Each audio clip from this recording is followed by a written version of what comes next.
We're going to do like airline pilots. Everything's with a checklist. Yep. Number 4, Buddy will doff into a new red bag and then perform thorough hand washing. Okay, I imagine that the Buddy wants to come out of there too. You ready? It's a lot warmer. Yeah, it's a lot warmer than what I was wearing. But she's not going to be in it for as long as No. Right. caregiver. Only enough to break a sweat. Okay, number 1, inspect PPE for visible contamination, cuts or tears before starting to remove. If any PPE is Yep. potentially contaminated, disinfect with disinfectant wipe. Number 2, disinfect outer gloved hands with disinfectant wipe and allow to air dry.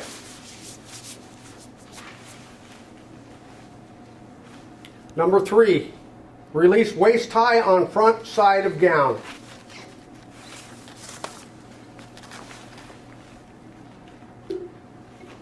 Number 4, observer wearing nitrile gloves loosens Buddy's neck Velcro on surgical gown and with hands inside the gown folds tabs forward gently at the neck and shoulder.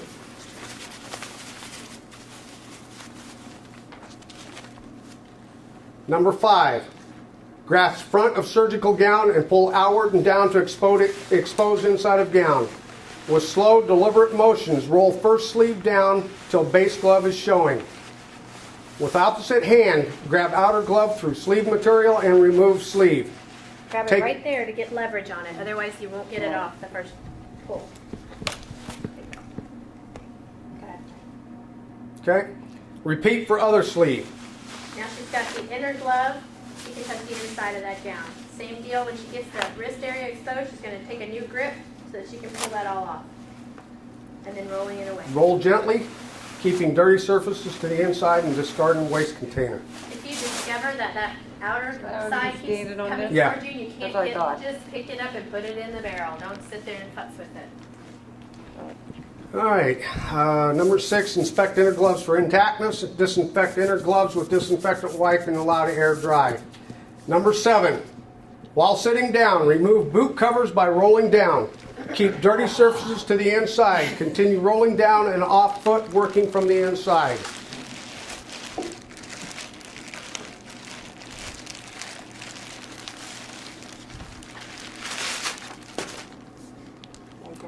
I didn't touch my foot, but You did good to me. Did I? Okay, Did felt anybody good, see but- anything? I didn't see. I didn't know see if I her, was on I the didn't see her outside. toe tap. I didn't see. no, but I didn't. No, it's on the inside. Oh, No. okay.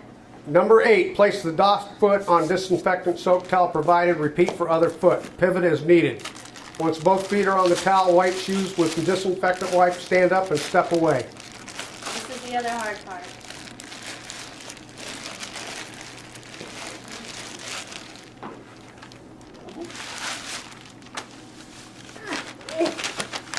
And this chair is not the exact same thing that you'll see in the ante room. It's going to be more of a stool, so it won't, hopefully won't be quite as hard. For the last 3 classes, though, we've had arms on the chair, which has been Yeah. impossible. Wipe off shoes, right? Generally, you can wipe. It's depending on how this is going to flow in the room. If it's more comfortable to clean the shoes while you're still seated and then stand up, or if you want to do it after you stand up, doesn't make Exactly. any difference. Number 9, disinfect inner gloves with disinfectant wipe and allow to air dry. Be sure to get in between your fingers. I imagine the viral load is a whole lot less on the first. Oh yeah, by a long ways. That's We're why hoping we're, it's 0, but just in case, we're taking all Yeah. these precautions. there shouldn't be any of it, but we want to take that precaution for everybody. Okay. I'm sorry? Yeah. She's wearing a paper strip. Yeah, everybody that goes in will be, and assisting will be wearing paper scrubs. Right. Number 10, as Buddy leans forward, the observer will first remove face shield by grabbing rear strap and lift push over Buddy's head. Buddy will allow the shield to fall into the waste container. I was just making sure if she tightened it or not. Avoid touching front of face shield. Then, from behind, observer will undo each ear loop of the mask. Buddy will allow mask to fall in the waste container. Get it? Okay. Observer disinfects gloves with disinfectant wipe and allows to air dry. Buddy and observer removes gloves and drops into waste container. Perform thorough hand washing with soap and water. This is the tricky part.